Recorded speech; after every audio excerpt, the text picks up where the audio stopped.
Irish. I'm Fildigian. Is that like Kurt Von Guttural? We are live. We are live now.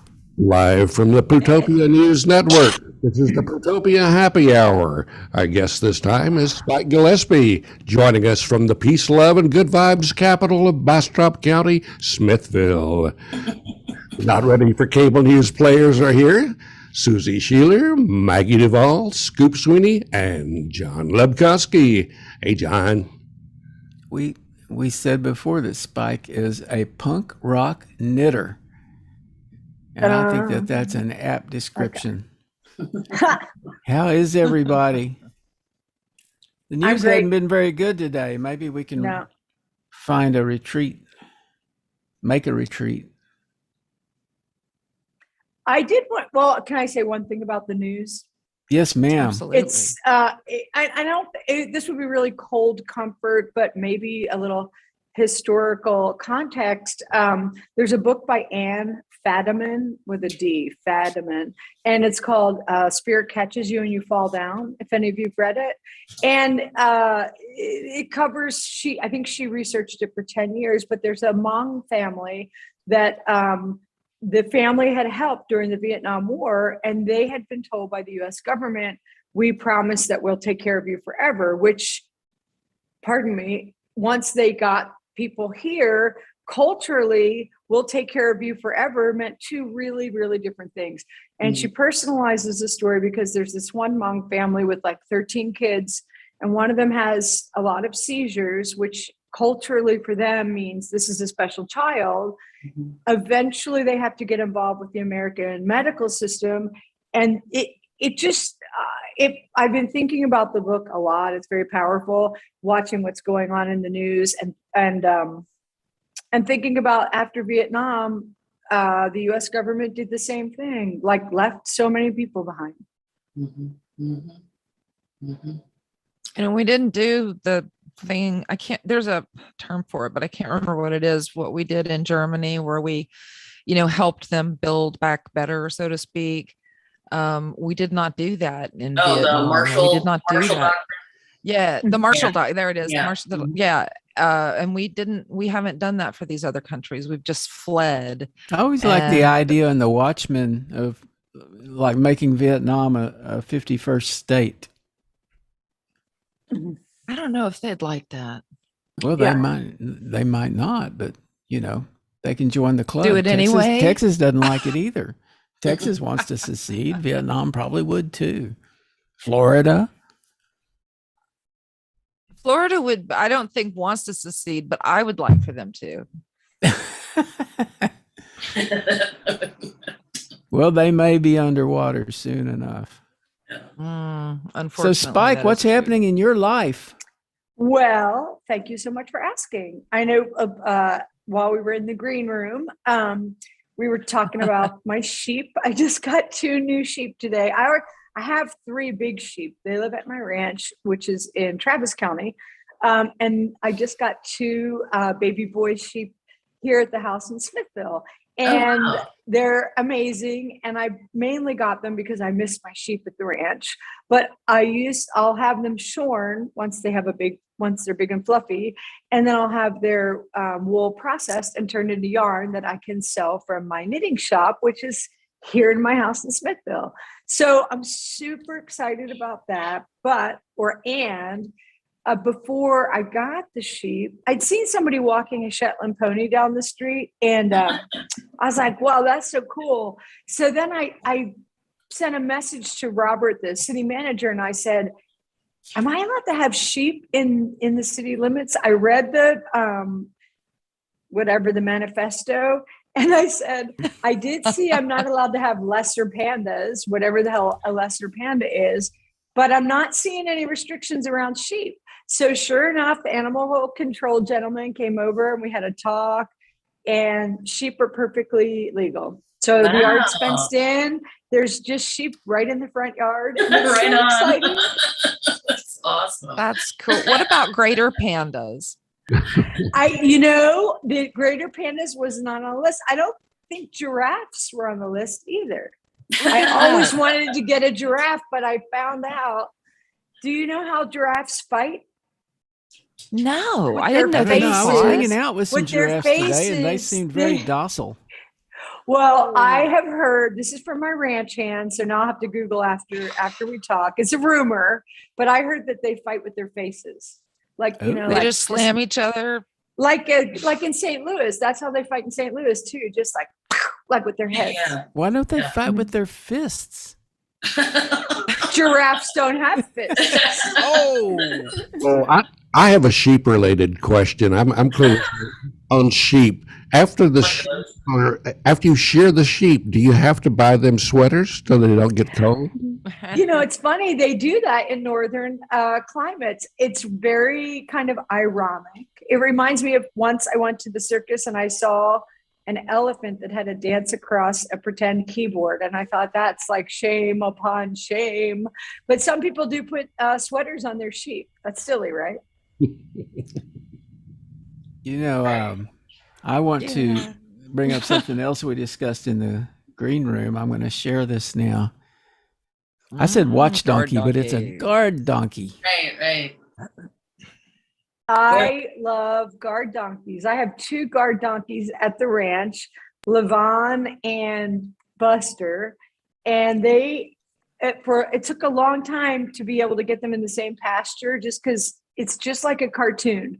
When you can get a harness on a donkey and feel really like, I got it, and then you clip the rope on the lead and you start walking, and it's just like the cartoon. The donkey looks at you like you're the dumbest idiot ever, and just kind of shows all his teeth and just pulls.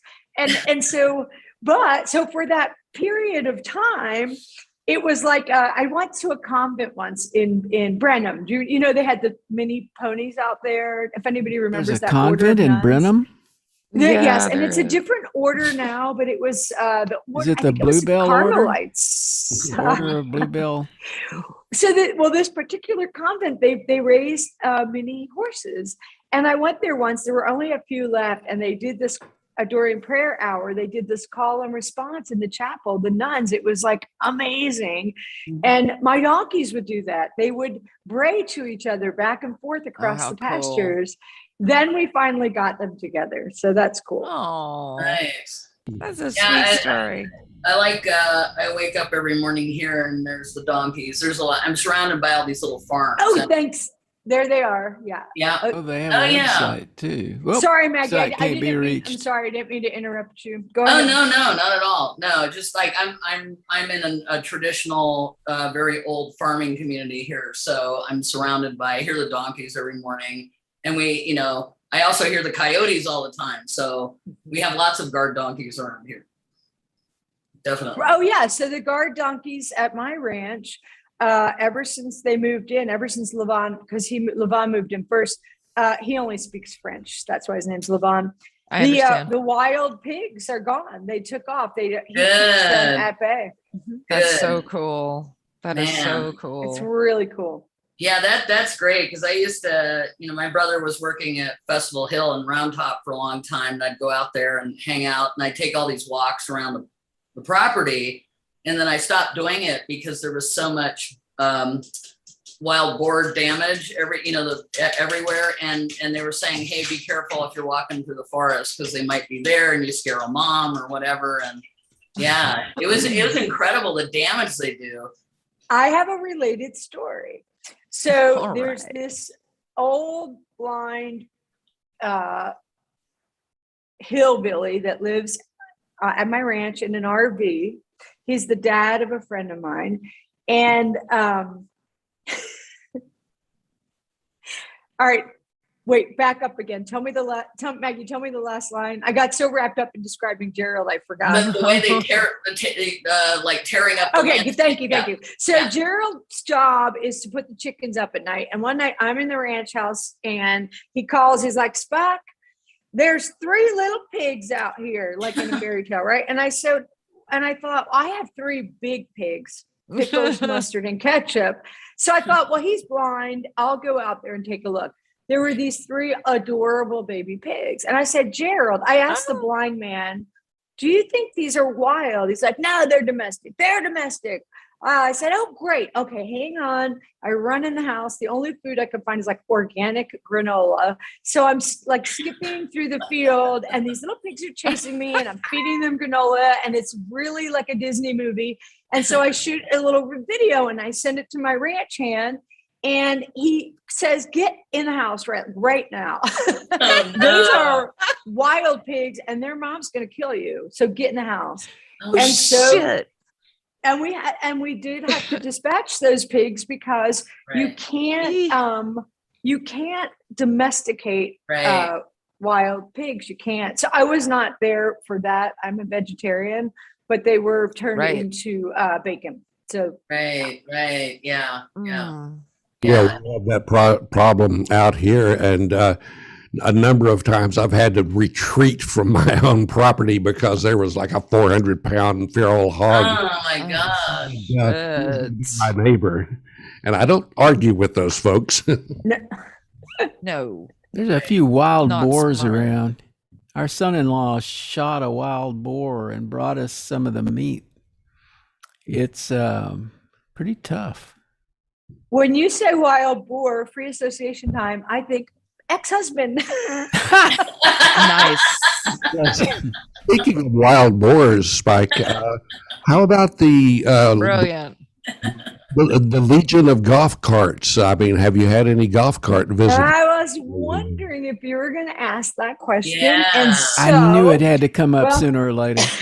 I'll give an update, and I'll be a bit of an artful dodger, but I'll tell you the reason for that. And I even thought of it like a way to help better understand it.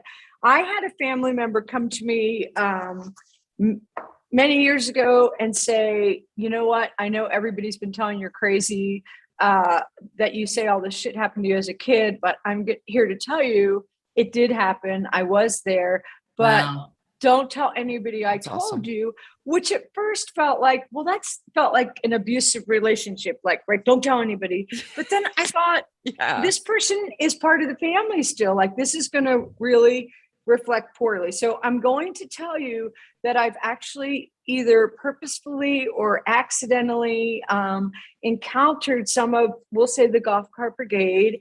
And I've been met with kindness. Well, I haven't been shot yet. I've talked to them, and I was glad for the opportunity because, like I said all along, I wanted to look people in the eye, even if they still want to hate me or who they think I am or dislike, whatever the case. I do believe when you look people in the eye, Right. it gets more real. And Right. I don't mean, and I want to be really clear, not it just like me saying it's going to get real for you because you're looking in my eyes. It's getting real for me too. Because Right. if that person's looking at me and saying, well, no, you're wrong. Here's my version of the story.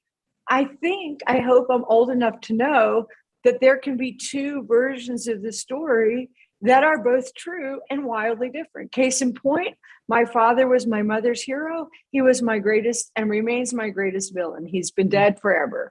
And it took me for freaking ever to know that. So when I run into these people, the ones who want to say, well, this or that, and this is not me backpedaling. What happened to me out here was horrible.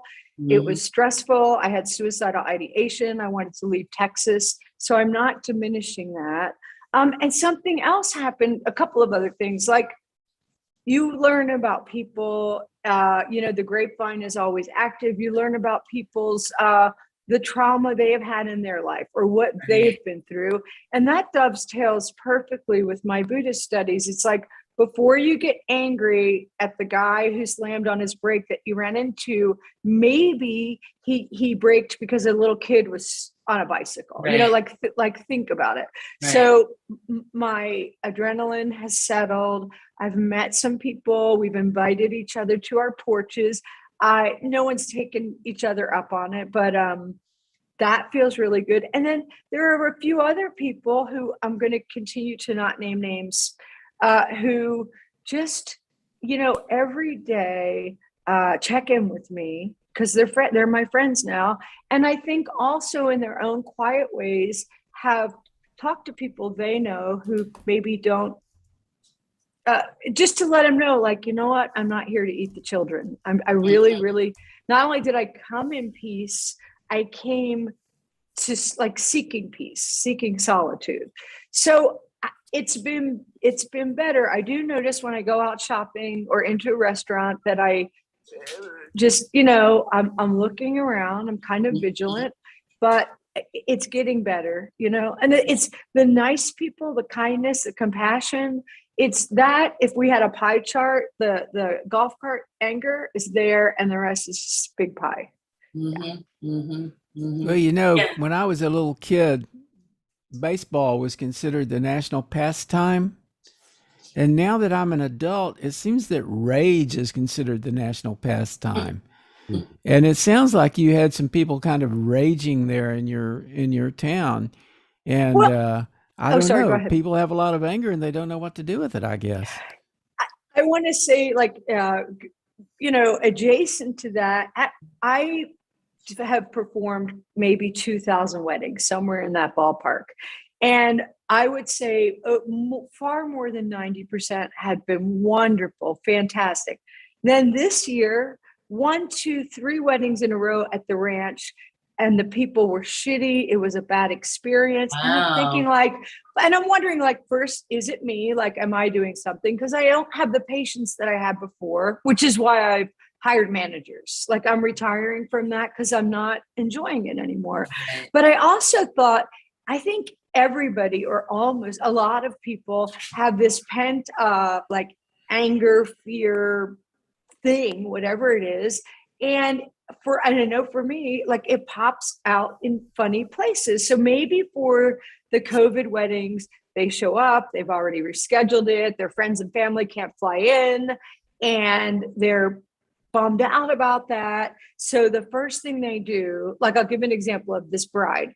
Oh, she was such a pain in my ass. She was such a pain in my ass. And I was supposed to perform the wedding too. So she's holding up these tablecloths and she says, huff, huff, like a passive aggressive person. I said, what is up? And she was acting like I had shown her on the tour, like, tablecloths, 800 thread count, woven from known beards, and I waited for her to leave to bust out the dirty polyester. And I'm like, no, you can use these if you want, or bring your own. But I stopped her and I said, you know what? You're being really angry with me. I am supposed to perform your wedding in 4 hours. I don't want to be fake joyful or be gritting my teeth. I want to bring positive energy, and you're making it hard for me. Right. Well, that helped her to back down a little. Later on, she apologized. But I felt this is repeated and repeated. And I think it's frustration that comes out as rage, I'm glad I have managers, because I'm trying to be a neutral person in all areas of my life. And I wound up getting into it with this bride who, it's a long story, it's not worth repeating, but let's just say she was very annoying. That's all. I had something crude to say. I edited myself. Yeah. You can speak crude here in Plutopia land. Chan called me the next day and he's like, you know what? Someone left a big wet spot in the middle of the bedroom, the linens. And we had rented the house for copulation. It was only for like 6 hours. Yeah. And we hadn't specifically said in the contract, please don't spooge on the bed. But, we thought maybe it was implied. Crazy. So then when I hadn't, I'm such a hippie that very often I don't follow through and get the security deposit from people. Like I'm a hippie. I used to say, just give me a post-dated check. If there's any problem, I'll cash the check then. And then I got a little lazy as I was burning out. And I, to the very best of my knowledge, this young woman never gave me a deposit. Also, I don't deposit them, right? So after the wedding, she wants to know about her deposit. I'm like, actually, she wrote me some note. I said, well, I wasn't going to say anything, but my ranch hand has been traumatized by your body fluids, and you might want to tip him. Here's his Venmo. And she wrote back and she said, well, that's not in our budget right now. And I wrote back and I said, well, I think everybody should keep a emergency 20 on hand to tip people to clean up their wet spot. Like, that's what I think. At the But very then- least. Then she wrote and she's like, well, take it out of our security deposit. So now I'm like, whoa, crazy gaslighting. But I'm also Oh thinking, my God. well, I'm a hippie. Did she send one? So now I have to go back through all of that. Well, it turns out she hadn't sent the deposit. I think the point I'm making is people, in my experience in the wedding business of 16 years, I do think it's just not fun anymore. It's too weird. People will promise, oh, everyone will be masked and distanced. And I get there. Right. No, they're Right. jammed into the bar, right? Or I Right. tell people I stand off to the side wearing a mask. Not everybody wants that for their photo, but I Right. want to protect myself, you know? Right. Right. I think this people mask have just thing is pretty forgotten how weird. to act. Oh, yeah. Publics, they've been behind a keyboard for at least a year. They've been screaming at each other. Some of them have been going to rallies screaming at each other. Everyone's so angry. No one believes in our government. We're ripping each other apart. And now more of us, for some reason, are leaving the houses, and we've forgotten how to interact and socialize one-on-one with people. There's not a barrier there, and we don't understand it. That's why all these Karen people are flipping out. They don't know how to act in public anymore. It's like, you are not at home. I feel Right. bad for the people who are at home with them. Seriously. Hey, Right. yeah.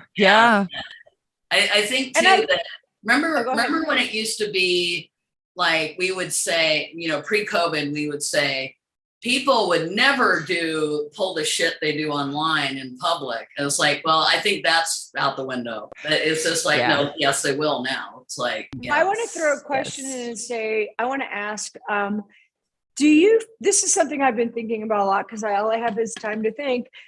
Do you feel like it's going, the vocalization goes both directions just for ease of conversation? Let's pretend there are only two quote sides. Okay. Let's just say there's the hard right and the hard left. Do you feel like, I feel like both sides are getting in each other's faces. A lot of yelling, and it took me many years to work on my PTSD and therapy and stuff. And I realized yelling is such a trigger for me, which is weird because I used to be at protests. I used to be the person yelling.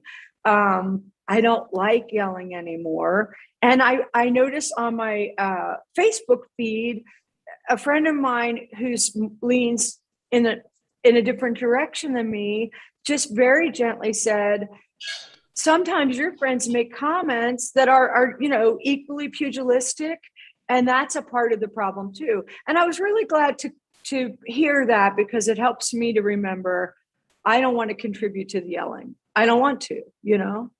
I have to agree that I've seen the same thing, because I have a wide variety of Facebook and these various social media friends, hard right, hard left, moderates, and the extreme of either side seems to have really just lost control after the Trump victory in the presidential election of 2016.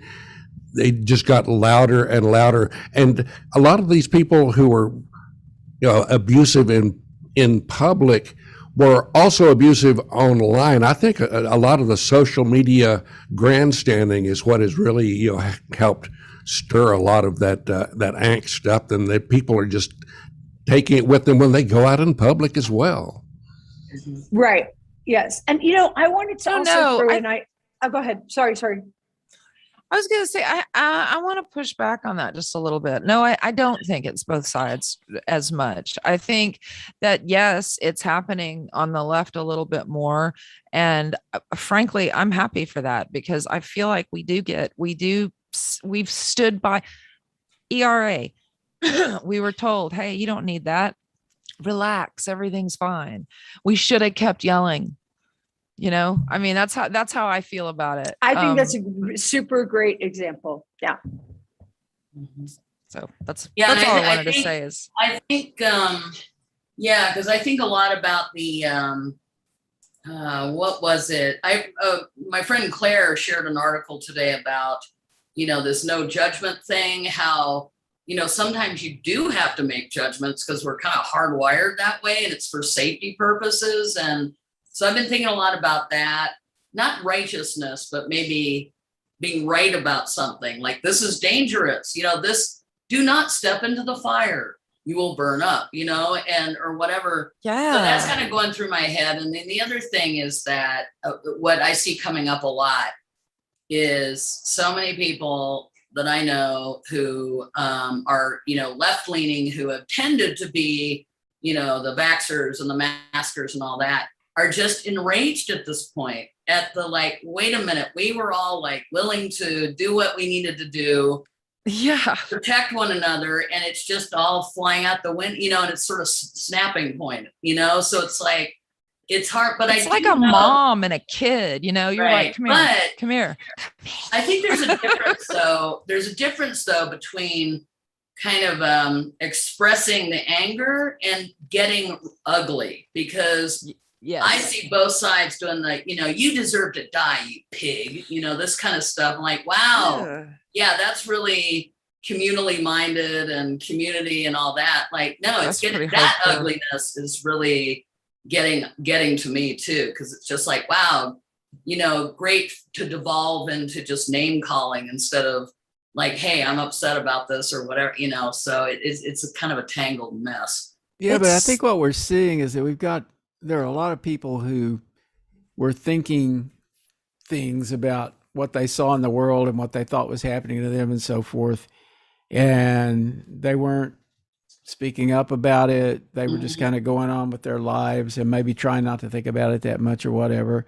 And then somebody got into a position of major influence who showed them a way to be a complete asshole and really just bring your anger right out there.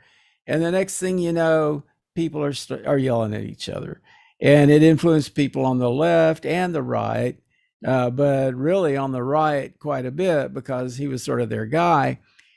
And, he's out there doing things that your mom told you not to do, right? But his mom never told him not to do it, or he didn't listen to her, obviously. He actually had kind of a fucked up childhood, but whatever. Well, obviously. Segue. Can I jump in right there and say, I am so far left, but if somebody had all the time in the world and just could run through my Facebook post for the last 12 years, you actually would see it getting softer and softer from me. Oh, here's a letter I sent to American Airlines, or man, I really stuck it to so-and-so. Even though probably for the past 6 years, it's way more puppy dogs and I love all y'all. Not always, there's also other stuff mixed in there, but still to this day, people will say, man, I was just like you today. I really stuck it to so-and-so. I'm like, oh God. So I was a yeller, don't you know who I am? Or I deserve respect or whatever. I try to not be a yeller now. For me, the personal choice every day has to be my mental health first. And now I finally understand when I'm yelling. Plus, when someone else is yelling, I literally can't hear them. But the other night, I want to sort of do a composite here because I don't want to reveal a lot of details. But I have a very close friend who is a hardcore Trumper, hardcore anti-vaxxer, and we could not be more opposite, and we love each other like sisters. And we came to know each other because she's my neighbor. Her husband died suddenly, and she wanted to rent the ranch. I said, please don't rent it, just come use it. So we became friends. So she just had a lot going on. She wanted someone to talk to. Can she come out? She came out. and we talked for hours. And I don't want to reveal the details of her story because it's her story, but I will say, as I learned in recovery, we look for the similarities, not the differences. Our Venn diagram, my friend and I, we both were so wildly abused in childhood, and not that it's a contest, but she definitely would win if it were a contest. And as a result, she winds up in the foster care system. Okay. And that teaches her that government organizations are horrible places Right. that put you in the company of men who do Right. really bad shit to you. And that follows her through her whole life. She doesn't want the government telling her what to put in her body. Her distrust comes from a really legitimate place. Right. Now, I know not every one of us, hardcore left person can sit down with every hardcore right person, but as this aspiring Buddhist, I want to know, what do we have in common? It's always fear. It's always fear, Always. Right. Right. And I think about, this group I'm working here, the coalition in Taos, trying to unify people who have been here for hundreds and hundreds and hundreds of years together to fight this plague of second homes that nobody's ever in, and nobody can find anywhere to live, and they're being evicted. Right. And thank you, Picasso, the new app from hell. Look it up. Anyway, they had a speaker, very young Curandera, and she was just sobbing and sobbing. And she said, the grief we carry from the genocide, we as Indigenous people, but, also our entire planet is suffering from the grief of genocide, which, is part of capitalism and patriarchy and this messed up system. Like, we're all in this incredible pain. And that just kind of made something go like ding in my head, just to what you're talking about, Spike, this, the continuing layers of trauma, it's what we all have in common. It's what we all have in common. She said, we have to transmute it, or we're destined to pass it on, to transfer it to the next generation.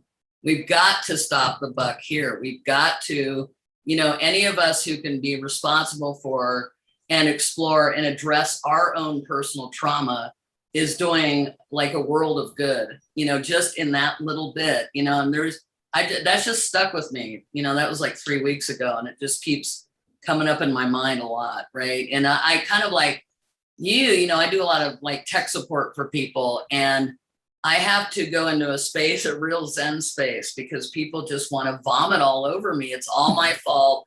The tech doesn't work, and my day is really bad. And so it's been really good practice for me to not get it reactive, to not take it, like, oh, okay, this is what's going on. And you've taught me to do exorcisms regularly. Good. Yeah. In regard to those people. Yeah. Working with the public is super. I think it's a little bit different working with the general public. But when I worked for Whole Foods, for example, when I worked with John, I thought that like John was, that was my public that I was working with. That's who I was working for. Right. So, cause I was the whatever I was for all the people. So he was my customer, I guess is the way I was looking at it, which is, I don't think the way a lot of people come at jobs, because a lot of people may not have worked in customer service before.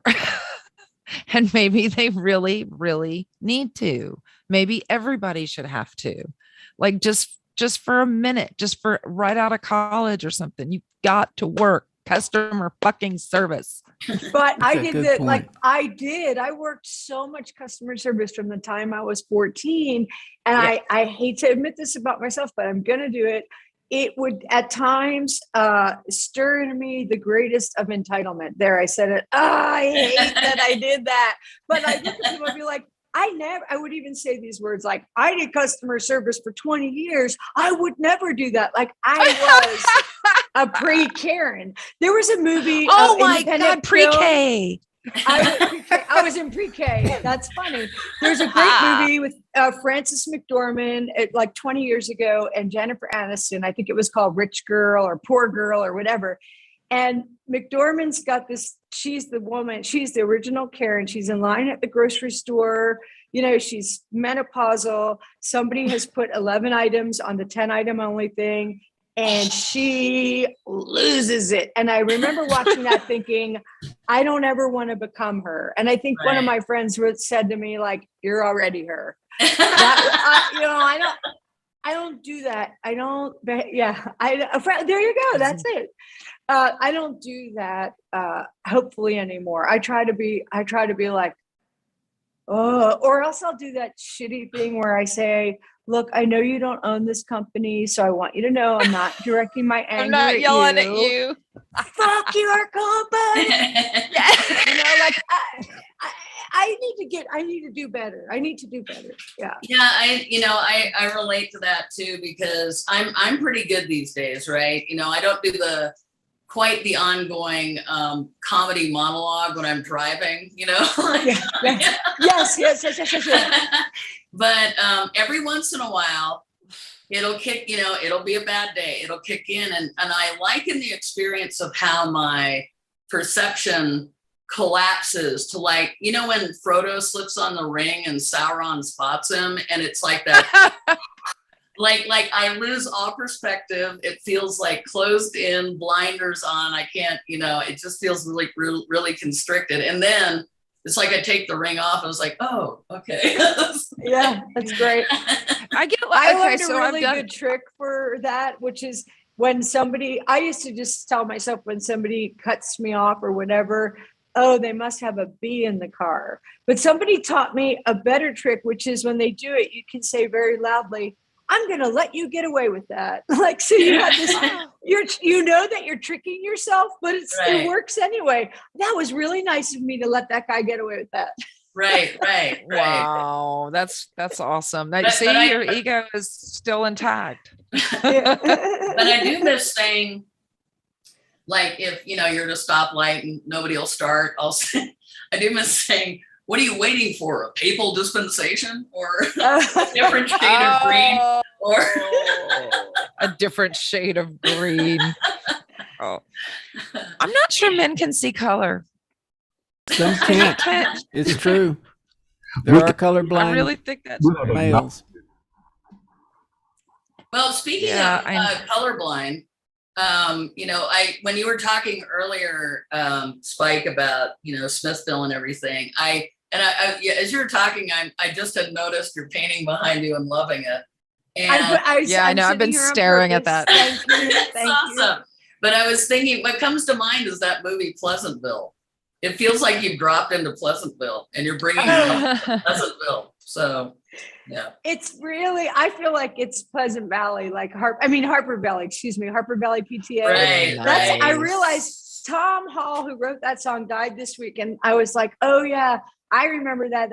That is my theme song. That's my superhero theme song. And it's funny and it's kind of who I am. But I think, I don't know. I think maybe people got bored with me. I hope so. Because it is bored. It's exciting to me to make little clay pots all day and paint invented flowers. I don't think it'd probably be exciting to other people. You know, it's just me and the sheep. You are, you know, the fact that, you know, there's the quiet emergence of those kind of people, you know, having lived in a lot of small towns and known people in small towns. And one of my best friends ever is this wonderful gay man who lives in St. John, Kansas, Michael Hathaway. He's published a poetry journal for like almost 40 years now.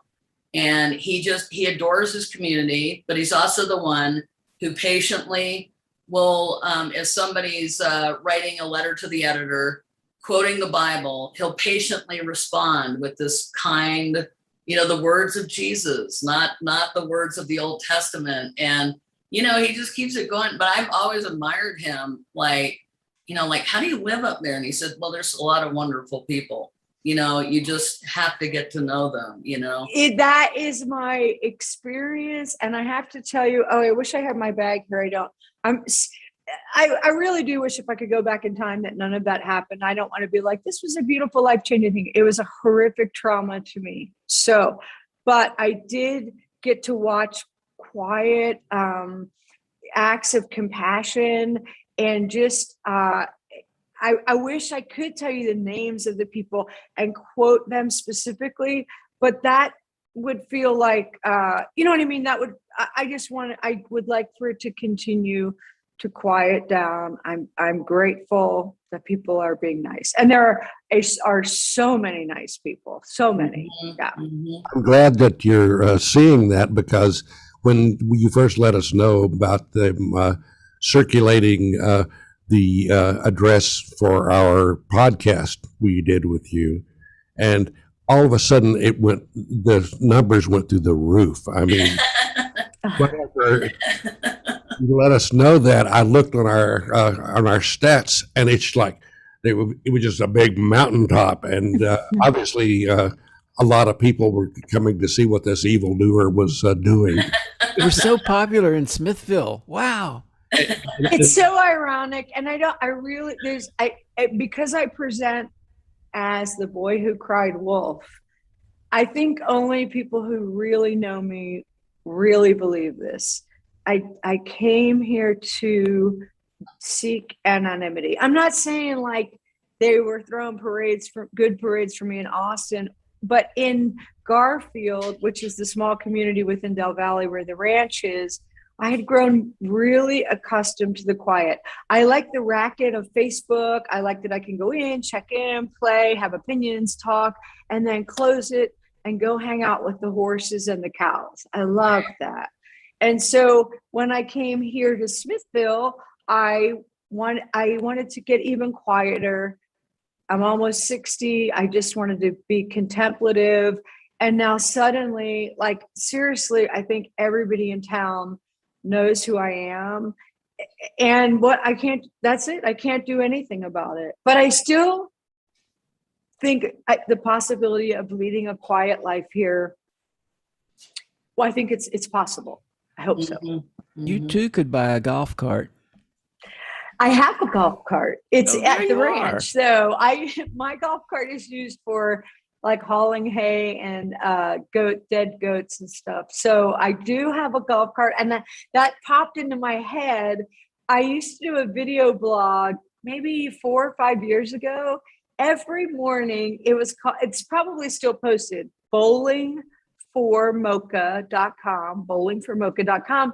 And I would ride the golf cart out to feed my longhorns, and I would talk to them, and I had a chair right next to them, and I would sit in between the longhorns and talk to people. And Mocha, my big longhorn, she would swing her horns, and people, of course I lived because I posted the video, but in the comments, people would be like, no, Doc, because it was not the smartest video series I ever did. Let's put it like that. But I had a golf cart that I rode every day. So, and it's still at the ranch. Yeah. Have you ever wondered what would actually have happened if you had agreed to be in that parade? Even when you saying that, I've done a lot of somatic therapy. So I know I just felt myself recoil and feel all these tears inside my head.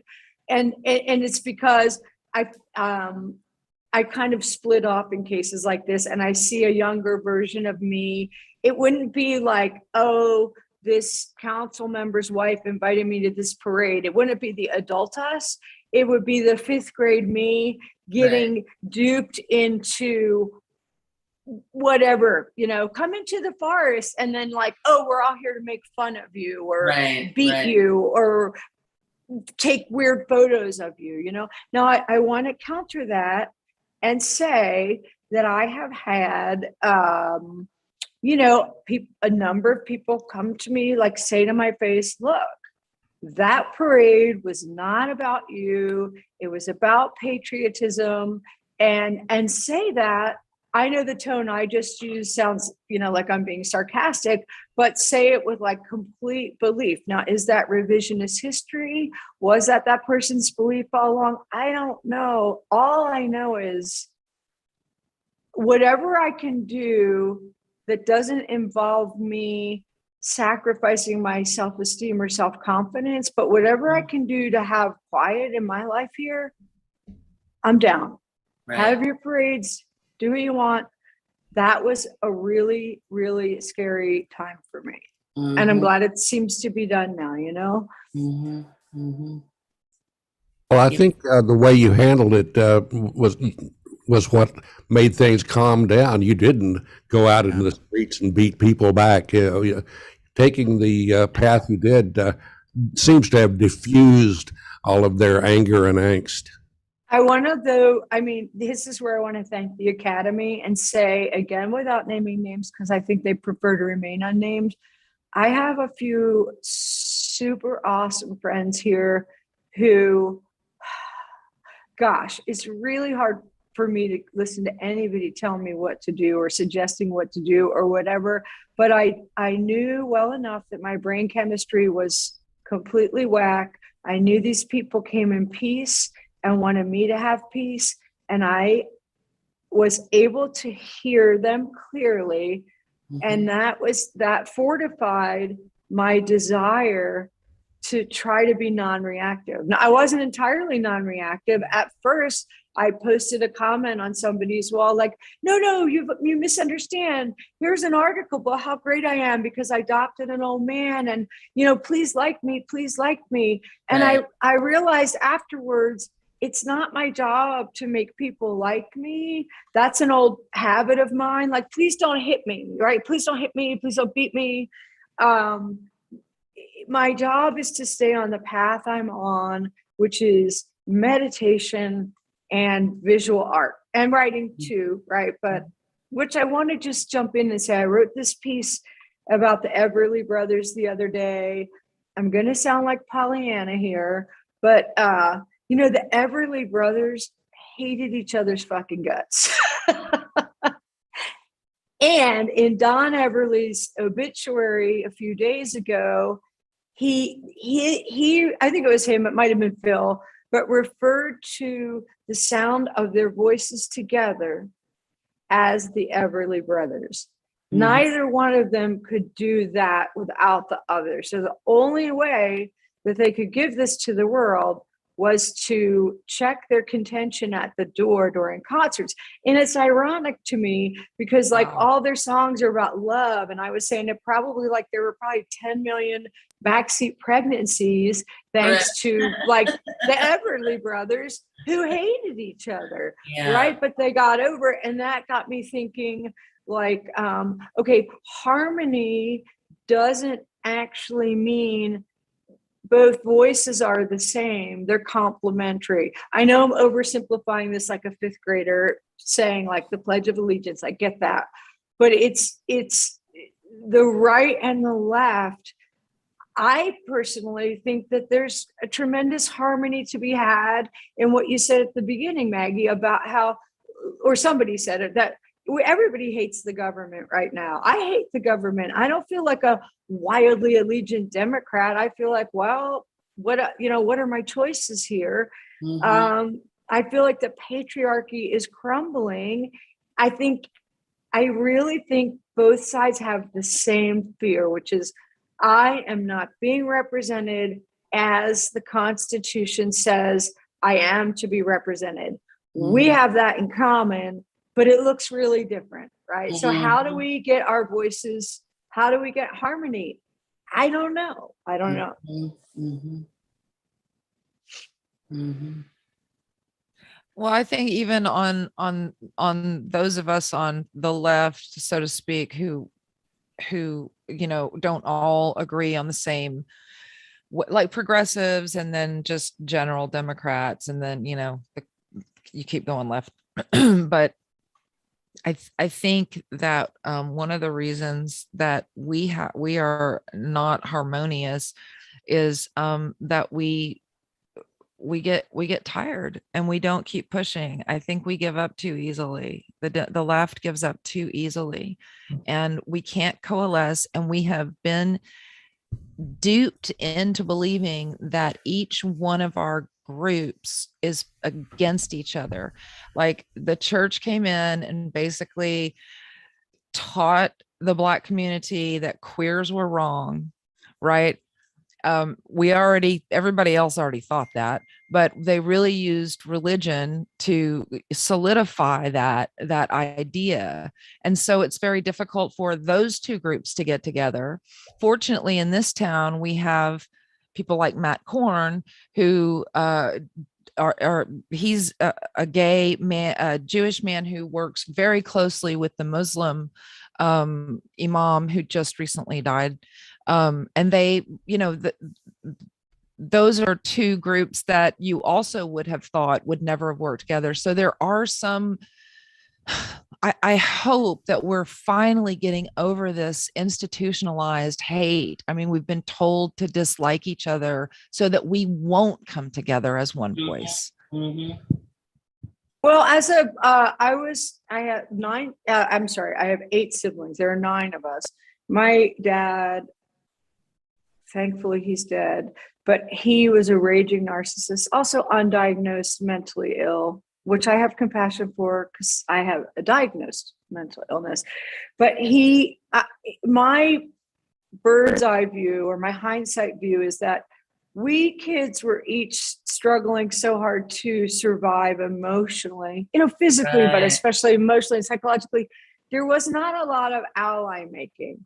So for me, when Trump was elected, it was like when this thing happened in Smithville, I wasn't seeing the faces of the people in the golf carts. I was seeing my father's fist coming at me. Right. I think a lot of us do a lot of projecting onto that. Anyway, I'm rambling here, but I want to know, one thing I try to do here on my porch is make it known that I sincerely invite all, right? I'm trying to do that. Going back to I'm exhausted from marching at the Capitol for 20 years. I raised my son protesting the Afghanistan war at the Capitol every day, whenever there was a rally after school. Oh, there's a die-in. Oh, there's a protest. I'm tired. Right. I still want to be active in forging. What do you guys think? What are some other ways? What do you think? Well, for me, doing these kinds of shows, I'm on a show where I'm another podcast where I'm like the only white girl. And so I kind of ask questions, and there are some Muslims on there, some Pakistanis on there, and so we talk about stuff that I think a lot of white people have questions about, and they answer them. I think it would be really cool if you did something like that, but you could knit, because these are things that are on YouTube. You could knit and tell fucking stories, because I know you have stories and you're a good storyteller. Well, thank you. And I hope you'll come to the porch. We do that Friday, Saturday, and Sunday. The porch is open from 11. The store is open from 11 to 4. The porch is open. There's no purchase necessary. There's a bin full of free supplies for people who want free lessons. And you know what? And we do have people of all walks who come. Right. Well, and do you, go ahead. Is it do you charge for it? Oh no, it's all free. I mean, if people want to buy high-end wool, they can buy that in my shop, but there's always free supplies available, free wool, free needles. I have so many rocking chairs set up on my porch that several people mistook it for an estate sale recently. And then this couple came by the other day and they thought my sign, I have a chalkboard sign and my handwriting's so sloppy, they thought it said yard sale. And they see all my furniture. That's so funny. People think I'm selling furniture, but my porch, I have it set up to seat about 20 people so that we can have community. Right. And do you broadcast it? Do you broadcast it at all? Oh no! Do you put it? No, because I feel like people can tell they're a lot of people. I want to bring their the things they don't want to tell other people about. You know, it's more I like see, a, I see. Mhm. I see. Yeah. I was going to say Well- that would be kind of a way to do activism and community would be I to like this idea. share that online with people and open it up to them as well. It Yeah, can one of be I love hard that. to scale that sort of thing, but it would be interesting to try to roll But- it out to more people. I think it's important to do little things at a time and getting out of this mindset of this sort of top down, figuring out all these solutions kind of thing. So what Spike is doing is so important, I feel. And like here in Taos, what I've done is I'm in service and I've shut my cake hole. So I haven't come in telling everybody like, oh, I'm this important person from Austin and I've done all these things. Like I haven't said a word to anybody. But what I've done is help. So I've already done a pro bono website for the La Coalición de Taos, and it's going to be a home for this woman spearheading this is Anita Otilia Rodriguez, who has written some amazing books, and I know was a muse for the writer John Nichols. She's a powerhouse at 5'3", who is desperate to preserve her community. And she's older and she just put out the call and everybody's come. So what I've been able to do is donate my time, donate all my equipment I bought for the treehouse that never did anything, right? So now it's going where it needs to go so they can have meetings, and they're bringing in storytellers, and they're gonna work with young kids from the Pueblo to have them interviewing the elders to preserve the stories. And it's just sort of, in the first meeting I went to, was wonderful because it was, it was Anglo, it was Native, and it was Hispanic, and it was multi-generational. So You it's should just bring some of that here too. yeah, it was Well- just like 100 people in the room and everybody's just talking. The Llama Foundation fed us, and it was like really awesome. And it just happened. It's grassroots, right? I love grassroots, but I do have to say, and this will sound like a backpedal, or I want to just express gratitude for the people who do still go out and do the protests. Like I'll give some examples I did not go to the Black Lives Matters protest because of my PTSD Mhm. and because of COVID. I also didn't go to like the Pink Hat, the Women's March, because of my PTSD, because it was bringing up all this childhood shit and being in a crowd. I have a service dog now, which I still don't like being in a crowd.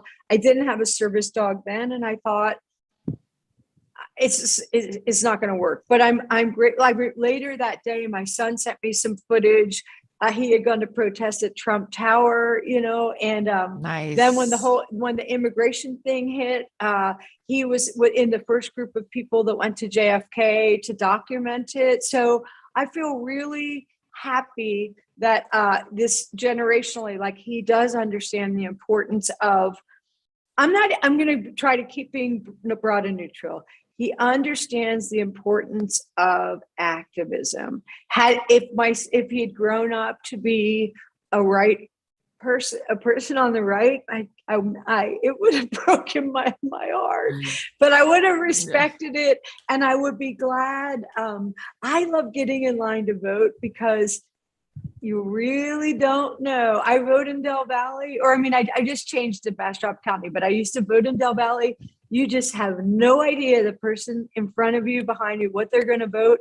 But I thought everybody was so excited, like I am exercising my right to vote. And that's what makes me happy, is to see it in action. The percentages, a friend of mine who's got a high position in the Austin City government, she had to drill it into my head. Like a few years ago, you gotta vote in the local election. Right. That is what vastly affects you day to day to day. People get all wound up here, but you got to do it local. Still, I'm grateful for the especially in the Bastrop. protesters.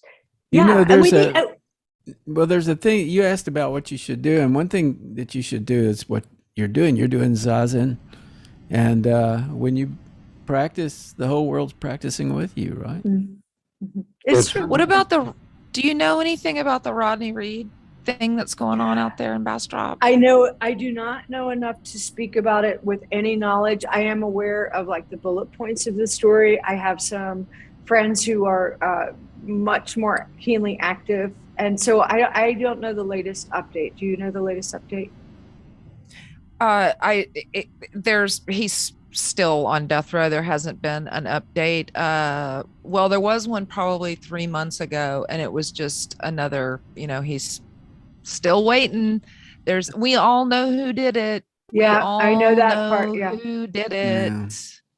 And this man is in prison, and I don't know what's going to happen, especially with our, our governor and everybody in our government in Texas. Is the Innocence Project involved? Yes, they are. Yes, they are. They are. Their latest thing is trying to get a new trial based on additional. They had hearings recently, presented additional evidence. So that's kind of where it stands right now, waiting for a new trial. And we have reached the end of our hour. No way. Wow. Isn't it amazing? So Crazy. You That will was so come fun. back, won't you? Oh, only if you really want it. I know I've been sounding very moderate lately. Sorry. I think It's been great. We I love know, it. it's Awesome. man. Okay, well, we don't need to off we always go, fight. and we hope to do this again soon. Thank you guys so much for the invitation. That was wonderful. Thank you Do too. it for soon. Thank coming. you.